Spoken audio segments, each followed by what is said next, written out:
Calling leader remarks. Congress's top Democrat and Republican agree on one thing. Debt reduction talks are deadlocked. We are going nowhere. We don't have an agreement. Amid the stalemate, a warning from U.S. Central Bank Chief Ben Bernanke if no debt deal is reached by year's end. The economy will, I think, go off a cliff. I think it's reasonable to be concerned about this. The concern? Across-the-board spending cuts will constrain federal activity from highway construction to airport security to education programs. At the same time, expiring tax breaks could slow consumer spending, forcing businesses to cut production and delay hiring.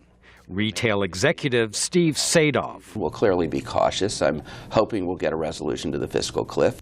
America's farmers may also suffer. Higher inheritance taxes would punish family-run farms, says economist Matt Erickson. 1 out of every 10 farm estates could potentially owe an estate tax. How is this going to promote entrepreneurial activity within rural America if the farmer and rancher has to sell off their land, their buildings, and things of that nature to pay for the estate tax?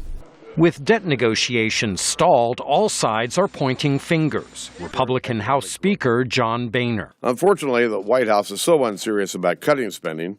White House spokesman Jay Carney blames the Republicans for opposing a tax increase on the wealthiest Americans. It is not a viable position to say that,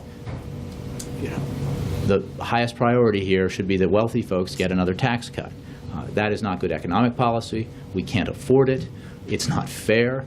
Some Republicans are warming to President Obama's proposal to extend tax cuts for all but the top 2% of earners, but not Republican Representative Paul Brown. We should not raise taxes on anybody for any reason. Government has too much money. We've got to stop the spending. Many Democrats reject Republican calls to cut federal programs that provide income and health care for retirees. The Federal Reserve cannot rescue the economy if there is no deal, says Ben Bernanke. We cannot offset the full impact of the fiscal cliff. It's just too big. Bernanke advocates avoiding short-term fiscal shocks while achieving long-term deficit reduction. Democrats and Republicans agree on the goal, but remain far apart on a path to it. Michael Bowman, VOA News, the Capitol.